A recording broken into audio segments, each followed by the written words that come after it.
Hello, and welcome to LangTime Chat episode 46. Welcome.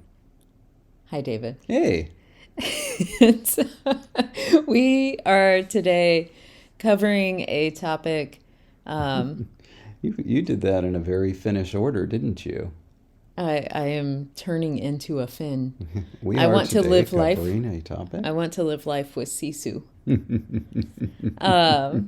So today, whenever you listen to this, we're going to be talking about linguistics papers Okay. and ways to approach them. And so I've titled it How to Read Like a Linguistics Professor. But really, I wanted a more specific title. I wanted to be like, How to Read an Academic Linguistics Paper like a professor. But then it was just, that was a lengthy title, and I'm going to have to put that title into like YouTube videos and stuff.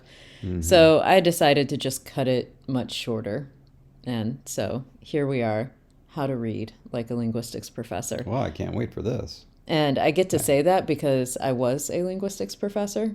As you know, I was also a linguistics professor. It was very brief, but I was a linguistics professor. There we go. Two profs headed your way. One of the reasons I wanted to talk about this topic in particular is that quite often some of the resources that you can use as you look up information about language are written by academics. And so we're going to talk about how to approach academic writing, especially for people who aren't necessarily used to reading academic writing. It is something you have to get used to. So we're gonna start this off with a section I've called language warning, because like that. It's academic-ese. Which is in fact how I've titled on the slideshow, Academic Ease. And I know these slides are not really well laid out. David is probably cringing on the inside. But because really the goal of the podcast is to be oral, I decided I didn't care as much, and I didn't have time as I was working on Luxembourg entries to make the slides pretty. So they're not meant to entice you. They're meant to just be there. Sorry, David. Actually, you want to know what I was thinking about? It's kind of interesting. I just got used to, like, the etymology of it. Of what? Of used to. So it's like a hammer is not used to unscrew a nail, right? And somebody like me, I'm not used to eat an onion. I'm a terrible thing to use to eat an onion.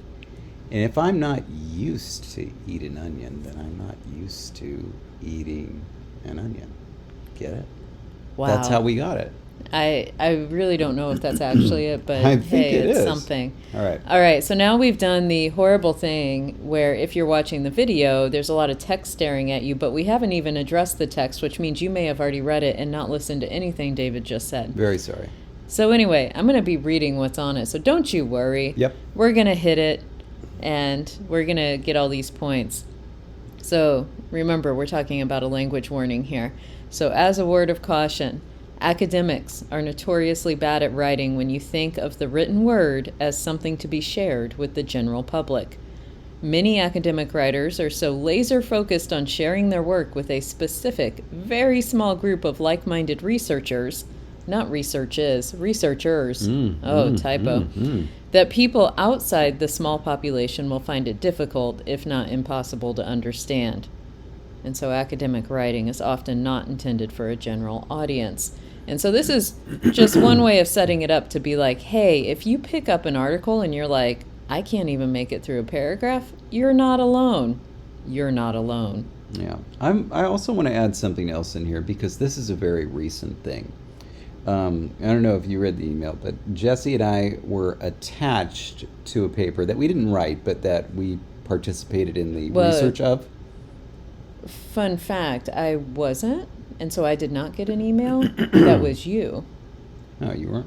No, they just brought me out to be nice. Dang.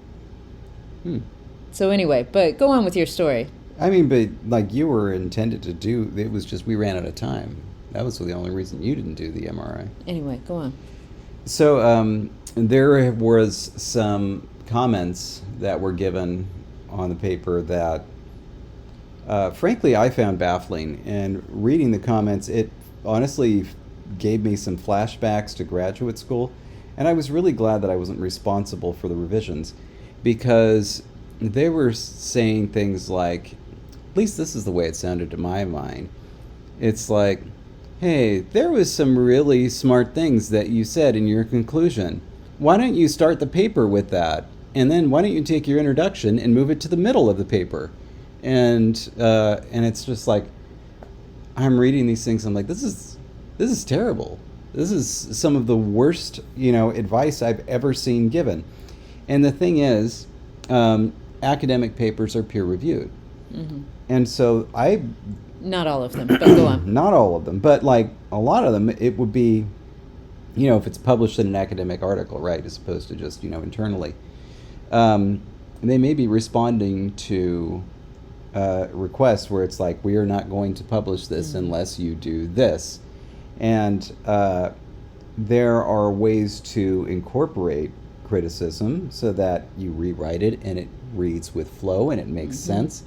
And then there are malicious ways to incorporate it where it's like, okay, fine, if this is what I have to do in order to get this thing published, I'm just going to do exactly what you said, even though it makes no sense. And this whole paragraph now doesn't make any sense because I'm just restating something here. I'm jumping ahead and stating something that comes later, and none of it logically follows. But I'm doing what reviewer number 2 asked me to do. There's that. Yes. Sorry. Go ahead. Anyway, even when academics think they're writing for a general audience, they usually aren't. And so I find it interesting, especially if you're picking up outside of, right now we're specifically talking about articles, so like a chapter in a book or an article in a journal, an academic journal. But like, I find it very interesting when academic authors start out a piece being like, well, I'm writing this so it's more generally accessible, and then you start reading it and you're like, oh goodness, no, you're not. So yeah, it can be hard to get out of that mindset of how to write if you're just used to writing in a certain way. And another just general factoid that might be of interest to, again, talk about this language warning here, is that if you are writing for a general audience, then really written texts intended to be shared with anyone and everyone in the general public are usually written in a 4th to 8th grade reading level, and that's a good thing. I could hear some of you already being like, really? A 4th to 8th grade reading level? But that actually really is a good thing. So like most mass published newspapers, online news articles, things where it is very much intended to be general public reading, they generally measure, if you do it by different reading scales, you can measure it in multiple ways, but they all usually come up with the same sort of answer. It's about a 4th to 8th grade reading level. And if you think about that, when you think about your 4th to 8th grade education, those are the years when you're getting like a significant amount of general knowledge to form a foundation for much more specific studies. So in 4th through 8th grade, you're getting a lot of bases covered, a little bit of science, you're getting a lot of history, you're getting a lot of geography, you're getting a lot of information that is kind of, as you move forward, assumed to be kind of a general knowledge base that you may not remember specifics of, but you could be like, yeah, I've heard of that.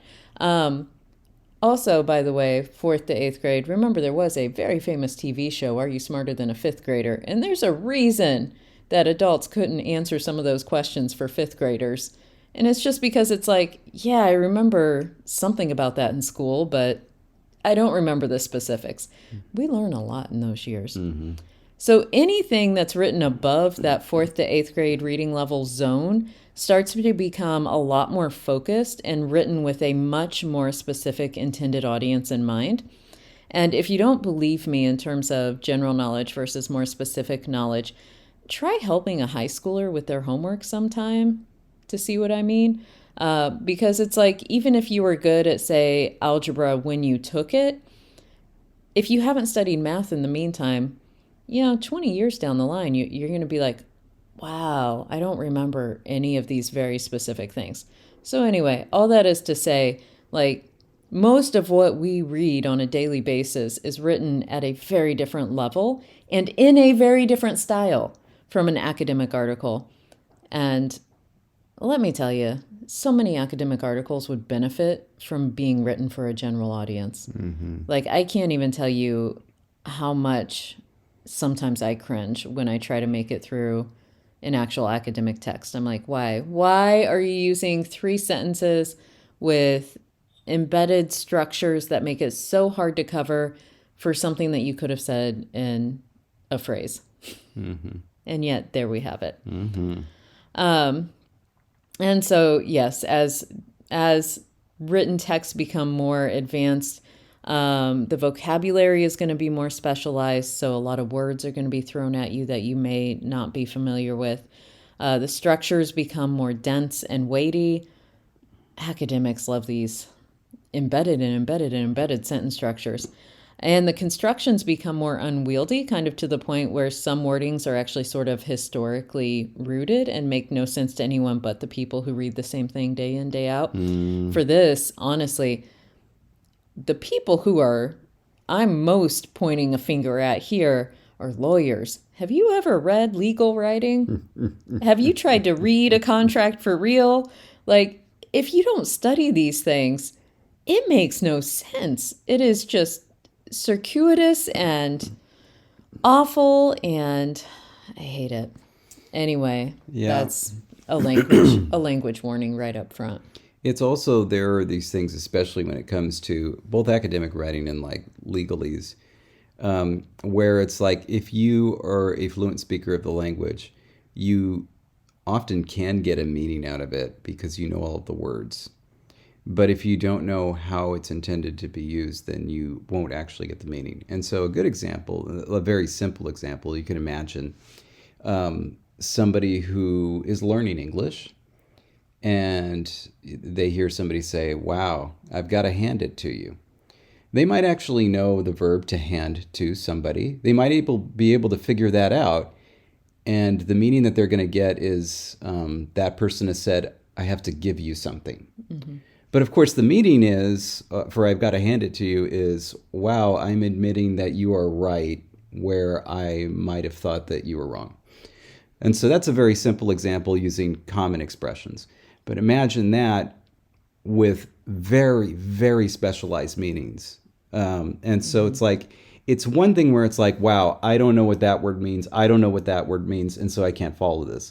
But it's a totally different thing where it's like, I do know what all those words mean. And I think this means this. And in fact, it doesn't. Right. And it's, oof. So that's all to say. If at any point you ever struggle with any given article, again, you're not alone. It's probably not well written, you know. All right. So we're going to talk about some basic expectations that you can generally have when you go into an article. And so generally, a lot of linguistic articles are structured around the same basic kind of frame.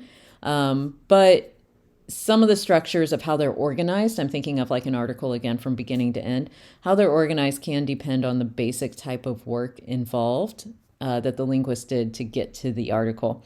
And so I like to, whenever I worked with students and reading papers, I like to break them into 2 camps. They were the artsy articles, which were the qualitative approaches, where in general, you're going to get an introduction, you will get the body, you will get a conclusion.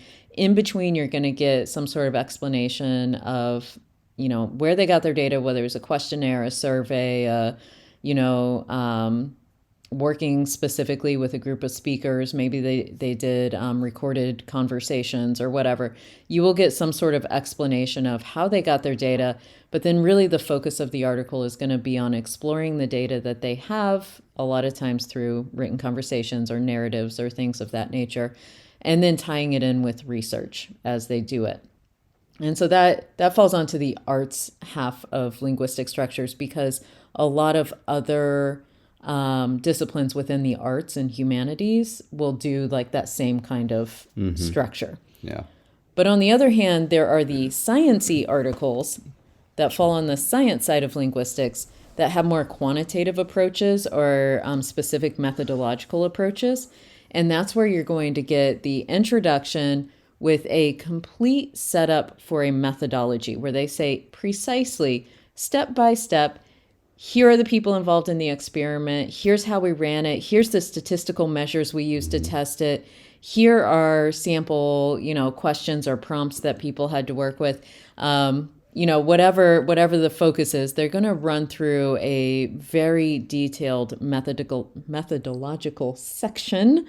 And one of the reasons they do that is that really one of the goals for writing that kind of paper is that you could then have another researcher run their own study that's essentially exactly like it in terms of parameters to be able to test, did they get the same results? So really it's kind of, the goal is to be able to say, are we getting the same thing every time? And if not, was it because our methodologies differ? Is it because we were wrong in the first place? And so on. And so it's really important that they outline specifically what they did and how they did it and the kind of order of everything. Once they outline that, that's when they go into, hey, here's what we got from it with all the results.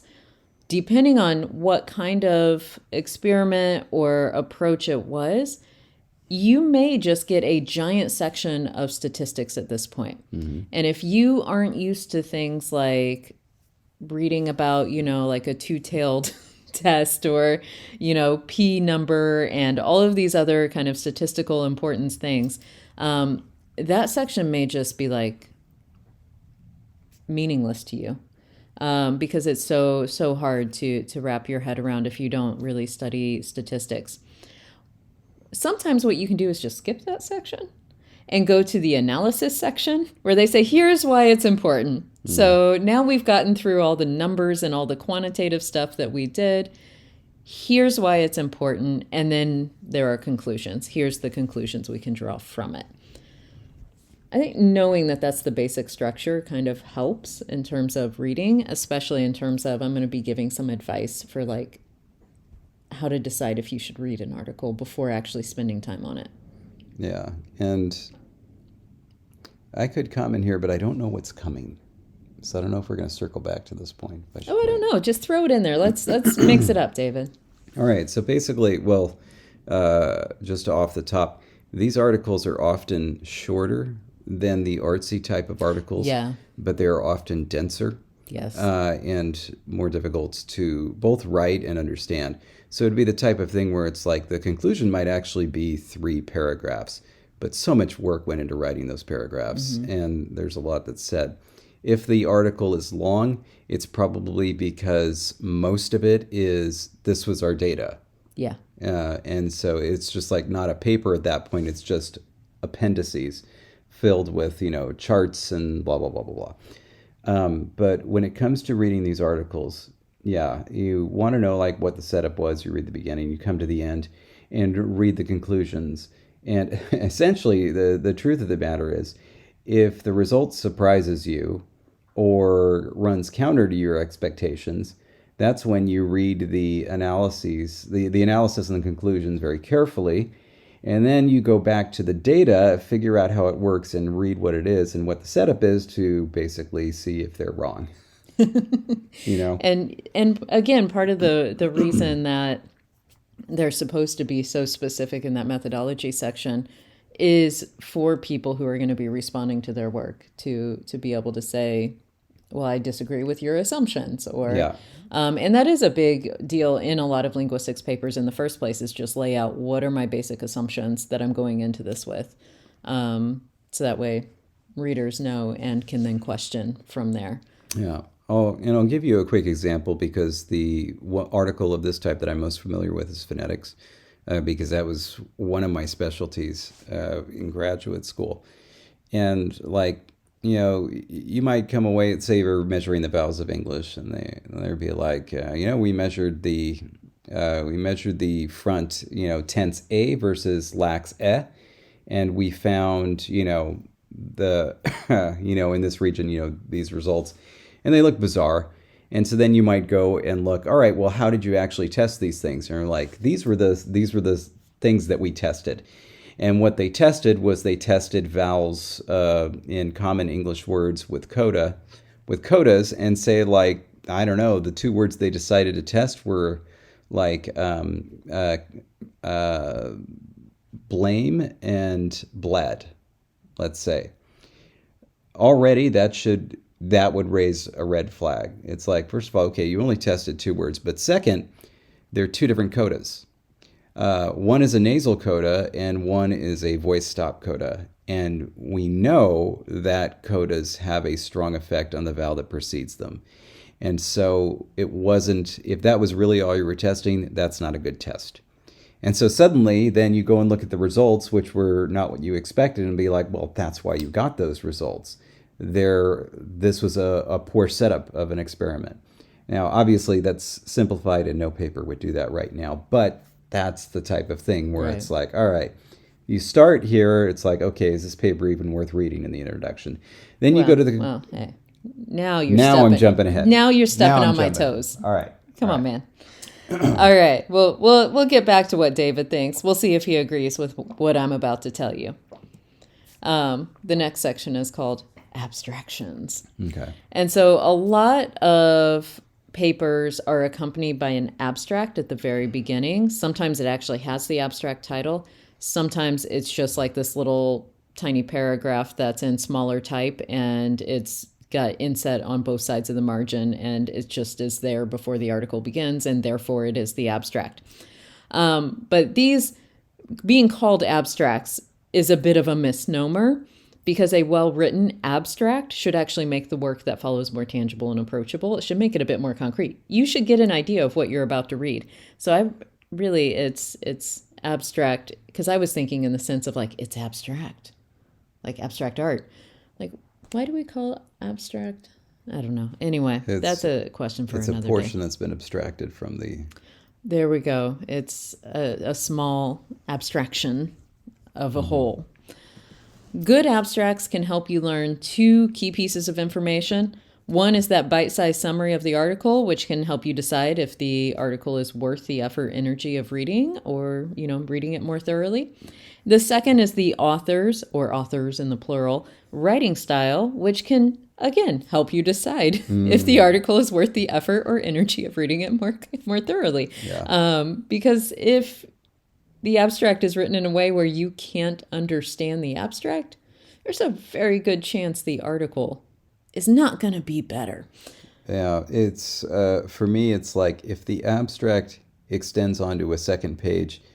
Oh, Yeah. no, definitely not. I will say, though, in saying this, that not all abstracts can teach you those two things. Some authors struggle specifically with writing abstracts for whatever reason. I think sometimes it's really hard to just, especially if you put so much love and care into your work, you're like, how am I supposed to write this in 4 sentences? But then also there are some authors who just don't write their own abstracts. Or some publications that actually don't have the authors themselves write the abstracts. They do that sort of in-house, which means you're reading someone else's take. And what that means is that doesn't help you with the writing style, because if you're reading somebody else's words, then it doesn't really give you a good idea. In fiat lingua, if I'm the one writing the abstract, you don't want that. If you think of it as a way to advertise it to a potential reader, my abstracts are usually one sentence, and it's be like, this is an essay about what the title says. Basically. Done and done. Not long-winded at all. Mm-hmm. And I will say that sometimes there's just not an abstract at all. So in that case, you can always look for a list of keywords if there is one to get an idea of the scope of the article. But really, if not, you can move on to the next stage, which I call skim like a pro. Mm-hmm. And this is where it's like, this is an incredibly important step that David was already jumping into this step. It's an incredibly important step that a lot of readers overlook. Again, if they're not used to reading academic articles, it can end up wasting your time if you really put a lot of effort into reading an article and then you get to the end and you're like, that was not at all what I needed or wanted. And so, first step, let's skim that baby. So don't just jump in. If the abstract interested you, skim the introduction and the conclusion.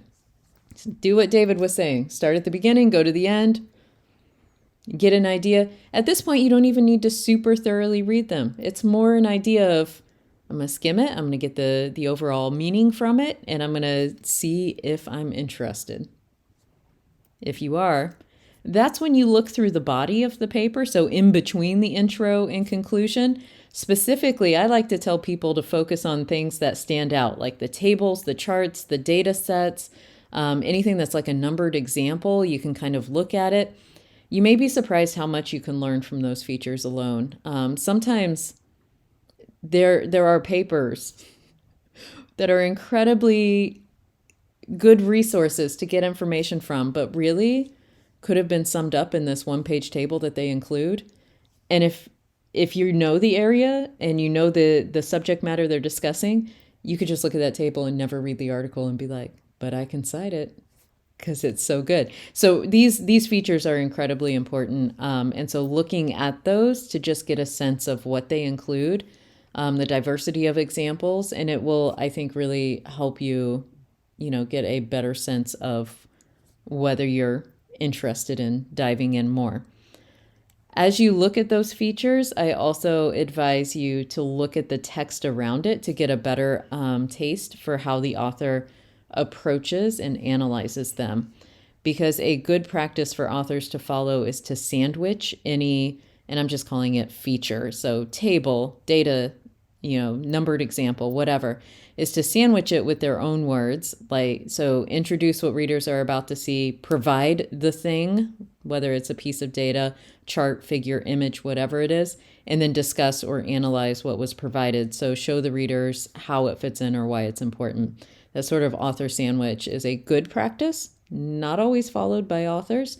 But again, just by looking at what they say to set up examples or what they're saying in the analysis after it can give you an idea of how it's written and what you might find interesting from it. Those who have been watching us on LangTime Studio, watching us for the long haul, I think can really appreciate how, because we have A, B, and C here. A, introduce what readers are about to see. B, provide the data, chart, figure, and image. Why doing just A and B is not enough. That the C, discuss, analyze what was provided and show the readers how it fits in and why it's important. There are a number of times where we have put up tables, and theoretically, the table should tell you everything that you need to know. Mm-hmm. And yet, we come back to these same tables that are thorough and complete and should tell us everything that we need to know. We come back to them weeks later. We look at the table. We look at each other. And then we're kind of stuck recreating whatever it was we understood when we created that table because it's not enough. Yeah. In fact, we had a little bit of that today with Woke with Hey. Yeah. Hey, David. Too soon. This is something that absolutely you're told in graduate school when you graduate from being an undergraduate writing papers to being, a real academic writing papers. And it's something I was told, and I remember I didn't appreciate it at the time. It's like, it's right there in the table. Why should I need to tell you again? And it's because you can't reproduce exactly what you're thinking just with the table. And there's no way to make that clearer than when it's your own table and you can't reproduce what you were thinking. Mm-hmm. Anyway. I will say that not all authors just do this in general anyway. And if they don't do all three steps like that sort of sandwich where they intro, give it, discuss it, if they don't, then they are making an assumption that readers are going to figure it out on their own, that readers will understand the importance and analysis of the data or information on their own.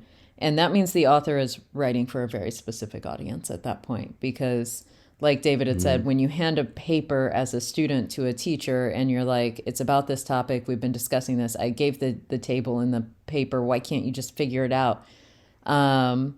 If you know that the reader is somebody who's never studied the area before, then you understand the importance of the analysis and discussion, because you're like, well, of course I need to tell them. They're not going to see the patterns that I clearly think my graduate professor should understand and see.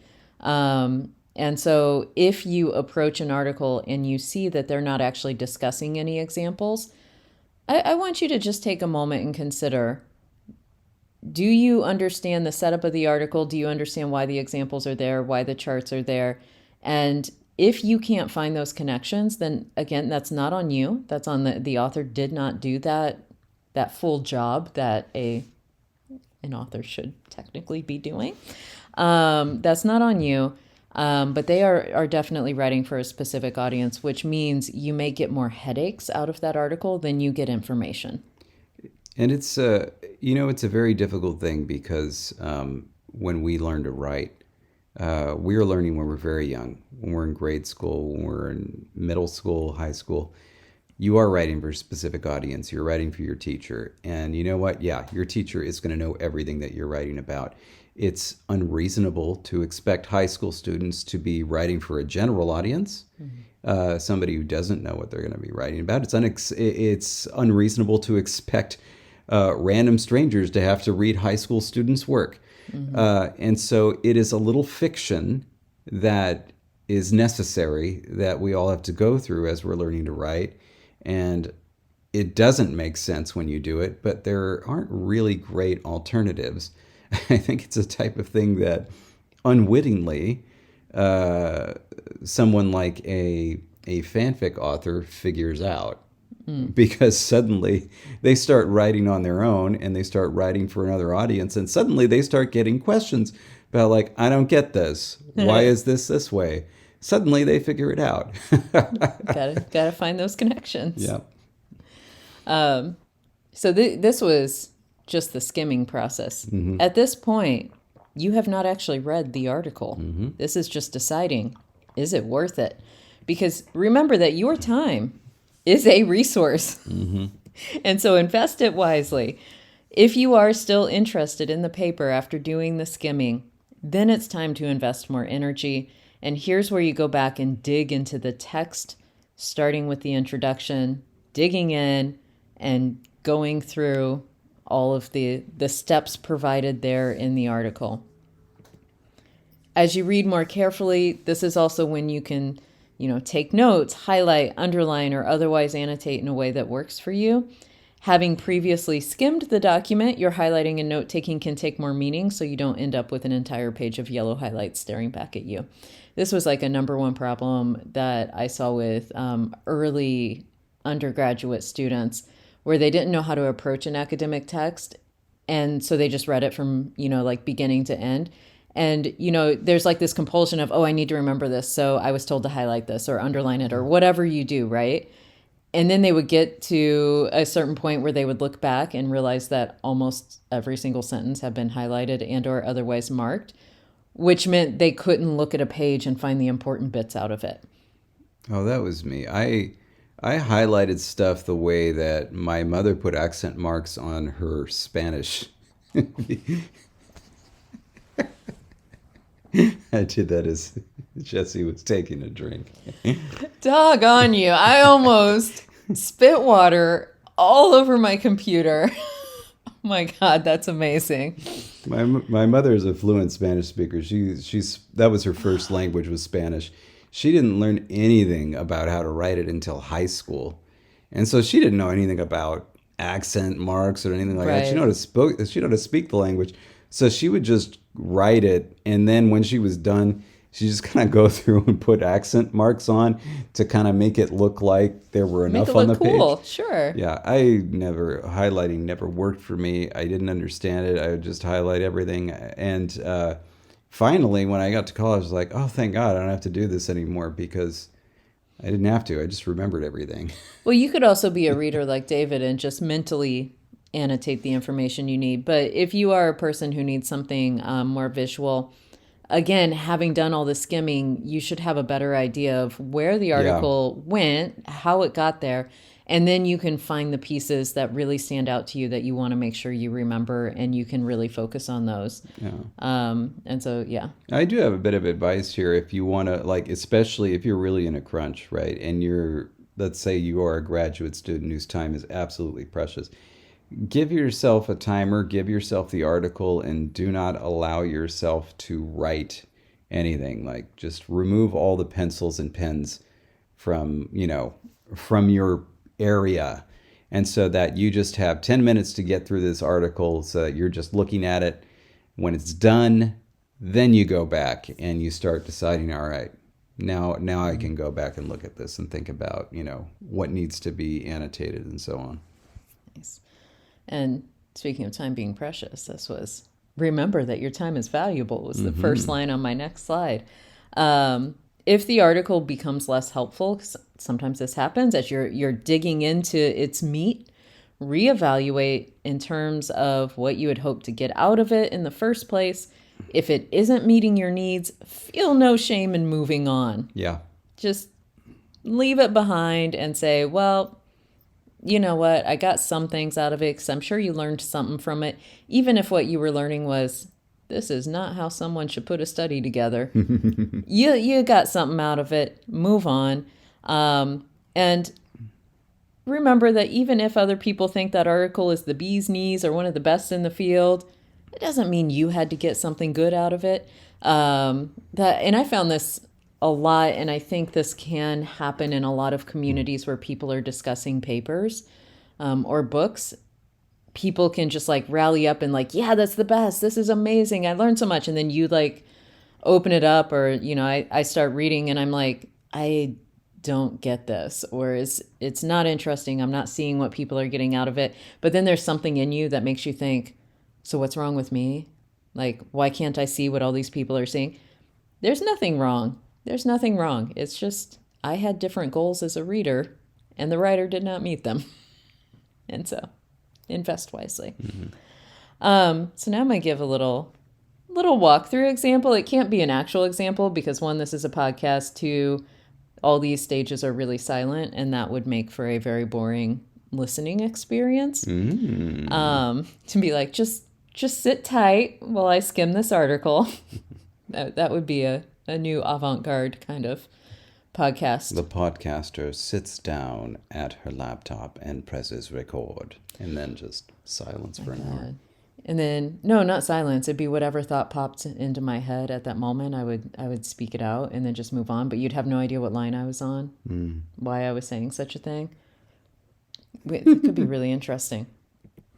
All right, but I specifically, was looking at an article titled Indexing and Flagging and Head and Dependent Marking by Martin Haspelmath, because this was one that I had pulled to read. And so I was like, I will use this as an example.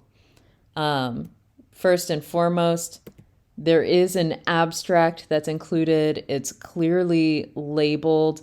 It's short enough? It's short.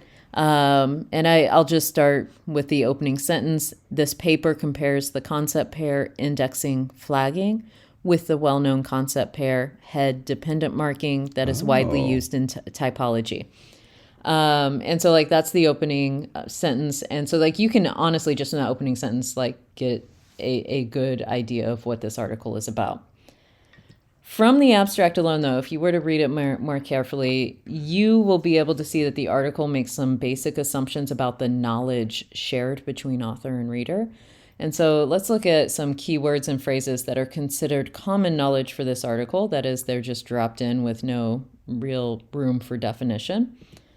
Things like indexing, flagging, head dependent, and then also head marking and dependent marking, typology. Later in the abstract, they talk about case and adposition, person agreement, attributive agreement, construct markers, concordance, and cross-indexes. These are all mentioned kind of back to back to back. This quite a lengthy list is in this like 5-sentence abstract here. Some of these you may be super familiar with. Some of them you may be like, what? The problem is when there's a bigger cluster of ones that you're not familiar with. At that point, you can start wondering if this is a right article for you.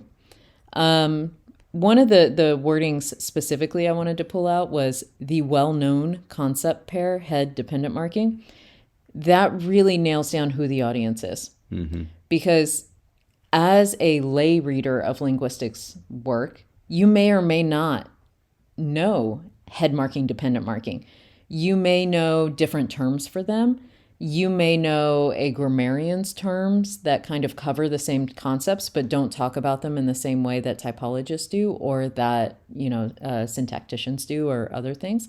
And so that phrase alone says, here's where my audience is. There's also, especially when it comes to an academic field, there is sociological history that's built in simply by knowing who people are and what they do. And so it's like, I never heard of this article. This is the first time I'm hearing of it, but I already know what it's all about. And this is why. It's kind of like with a music group. So for example, like if, let's say this were, I don't know, 2012 or something, and there's a new Taylor Swift album and there's a new Janelle Monáe album. At that time, right, the new Janelle Monáe album, like, you know what you're getting into because she already had like a previous concept album and a previous concept EP that are all a part of the same thing.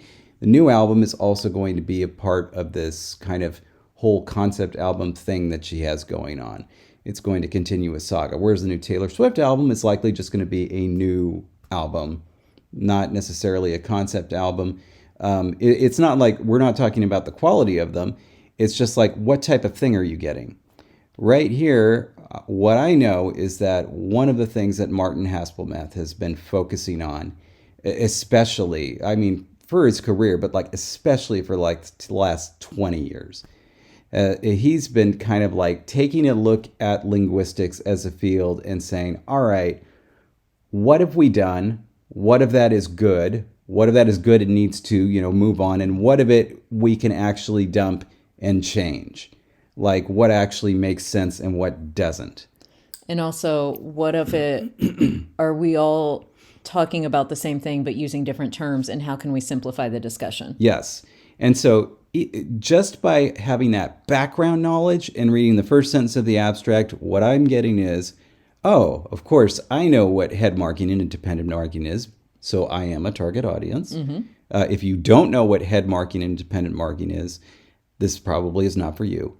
And it's like, oh, this is kind of like, oh, this is the new Taylor Swift. It's like, oh, this is the new Martin Haspelmath. He's saying we should be using indexing and flagging instead of head marking and dependent marking.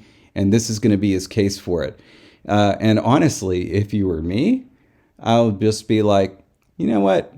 I'm going to trust you on this one. I'm not going to read it. I'm going to trust that what you're saying is right. If in the future I need to actually know how to use the terms indexing and flagging, I'm going to look this up and see what your examples are, and then I'll get it. But it's like, and also like I'm already kind of on his side because I know this history and because I've looked at a lot of stuff, like older stuff in linguistics, and a lot of us who are in linguistics have for different reasons. But like, for example, I was particularly interested in Inuktitut. There's a particular series that was written in the early 80s about these languages. And it's like, I feel like I have to go through get like an old linguistics dictionary from the 80s to even understand half of it. Because it's like, there's no such thing as a vialis or instrumentalis case. Like, what the heck are these? This is essentially Martin Haspelmath saying, look, let's not do that. Let's not have these separate terms that are basically saying the same thing. Let's just decide this is the term and this is what it does. Anyway. And so just as a wrap up here, again, you don't need to be familiar with all the terms on the list of, like specific concepts that were on the list of terms I pulled from the abstract. to be able to approach the article. But chances are, if the majority of them, as I read them out, just sound like gobbledygook, I can't even say that word, gobbledygook, There you go. from an ivory tower to you, then this article will probably be very difficult for you to read without doing support research. In other words, without looking up all the concepts and terms you aren't familiar with so you can understand what's being said about them. And again, like, that's something you have to take into consideration with, is it worth my time and energy? Knowing in advance I'm going to need to do research just to be able to read the article and get the most out of it. So just, keep that in mind. It's the kind of thing like when you jump onto social media and you see people arguing about like, oh, OMG, this is why this ship is problematic. And you're like, I don't even know what show they're talking about. It's like, well, you're not going to be able to jump into this discussion. You haven't done the research of figuring out what the show is, watching it, understanding how the fandom reacted to it, and blah, blah, blah, blah, blah, blah, blah. Yeah. Exactly.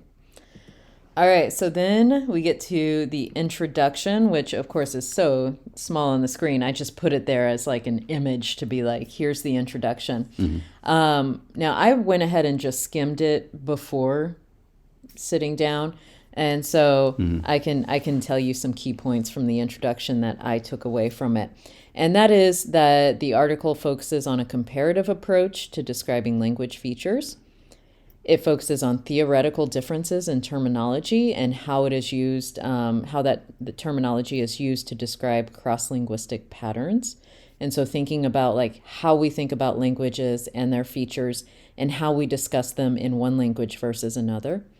And then also it's going to talk about a shift in vocabulary to accommodate new data and methods, which have absolutely no effect on the languages themselves. So at no point is this article talking about like the language features as features that will shift our understanding of language, or that will shift the abilities of language speakers or competencies or anything like that. It's all about how we talk about language, like David had said.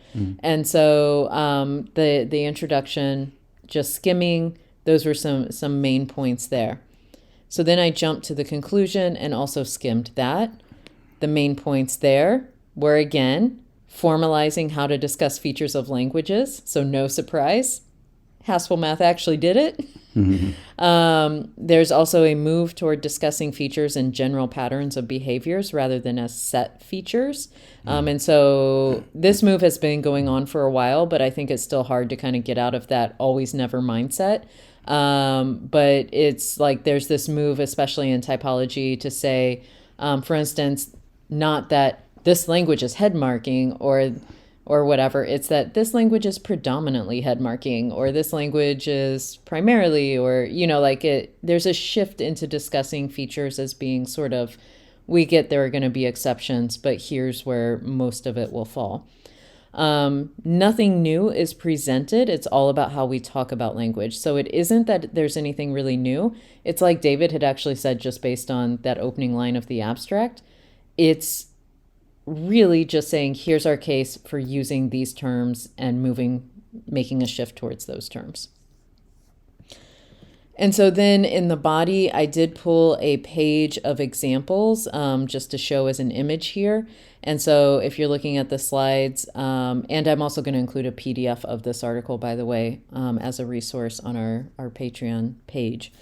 There are a lot of examples throughout, which I love, by the way. I love when I see entire pages of numbered examples, I'm like, yes. There are also examples from a variety of languages. I also love that. There is, however, not a lot of overt discussion. So again, it's on the reader here to figure out the connections and importance. And so there are definitely times where Haspel Math will write and say like, hey, here's this thing. And then gives the example and then just moves on to like something different. And if in reading it, in terms of like diving into it, I understood it once I really dug into the data and looked at what patterns were there, but it wasn't given to me. And so that is an extra step that will require work on the reader. And again, that's part of the assessment process of, do I want to spend the time doing that? Is this worth it to me? By the way, this is also a part of your style when it comes to linguistics. So it's like, when Jesse pointed out there are a lot of language examples, and there are examples from a variety of languages. It's like, well, of course, this is Martin Haspel math. It's kind of like if you're listening to Guns N' Roses, yeah, you're going to be hearing a lot of solos from Axl, from not from Axl, I'm sorry, from Slash. You're going to be hearing a lot of guitar solos from Slash and a lot of really, really good killer hooks. That's kind of their thing.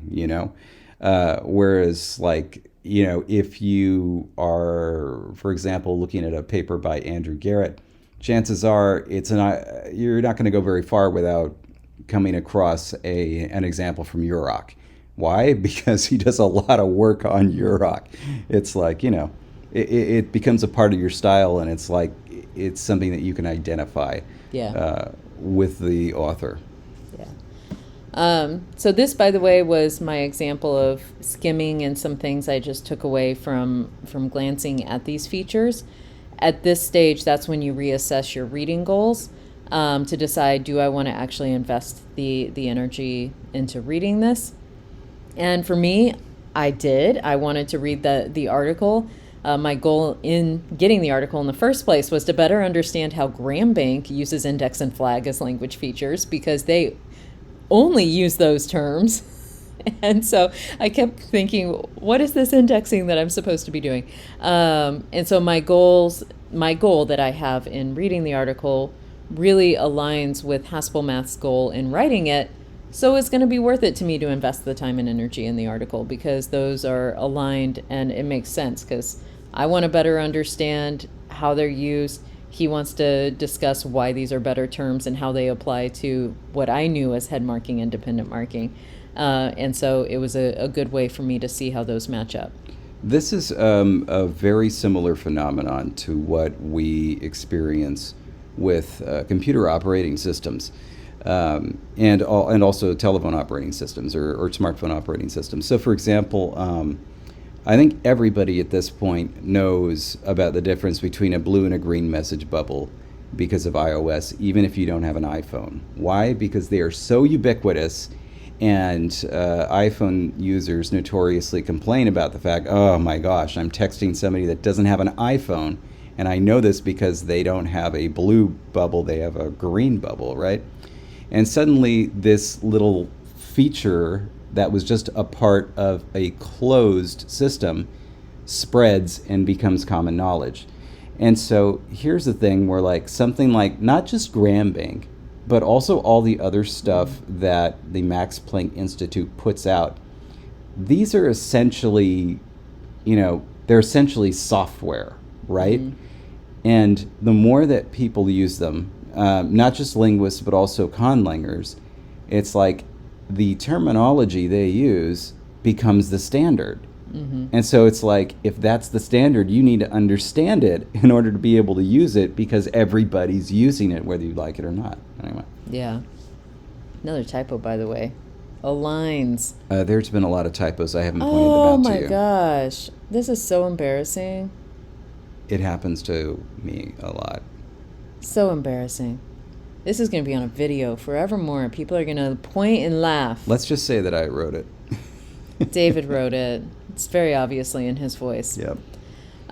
So as a little ending note here, I did find the article. I actually did read through it. So I found it very helpful in understanding index and flag. But also, I have been reading and studying areas touched on in the article for 2 decades, so I do have some built-up history there. Even with that background, there were times I had to reread areas and really stop and sit with the examples to figure out what was going on.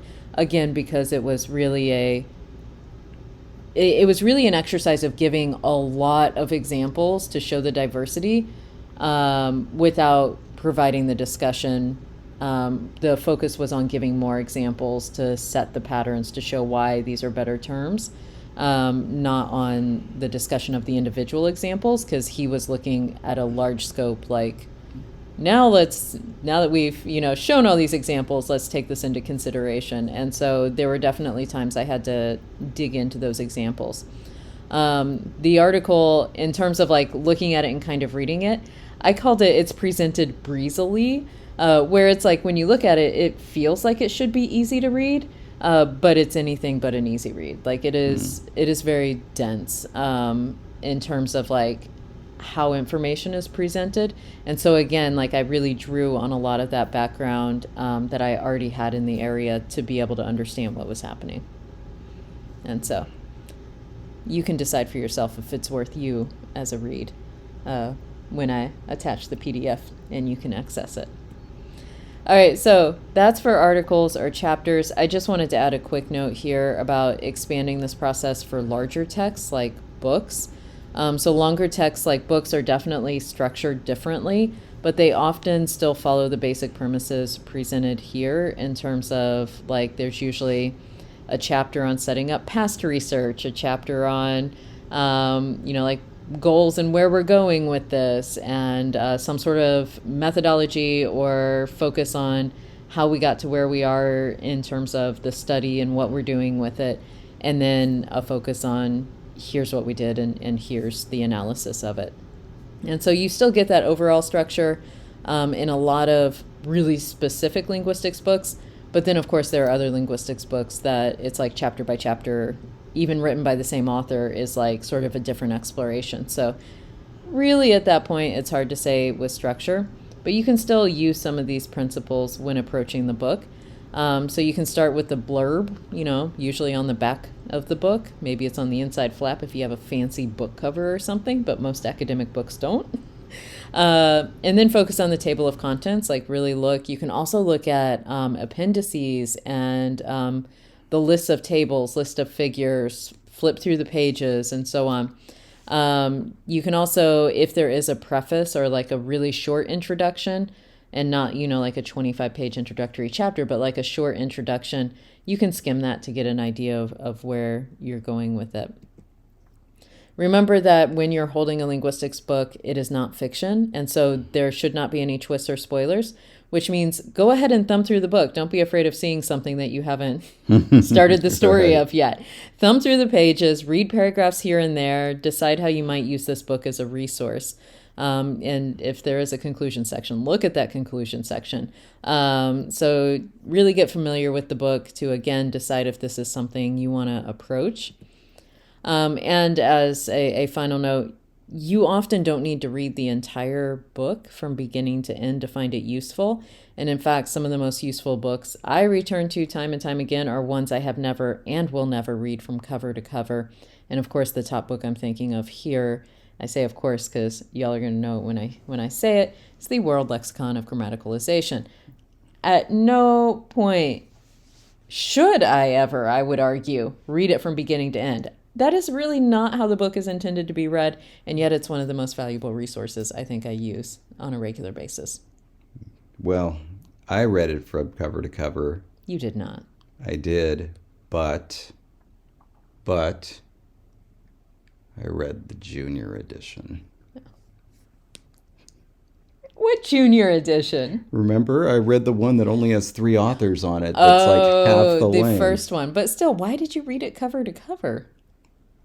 I'm looking at David. It was really, really useful information.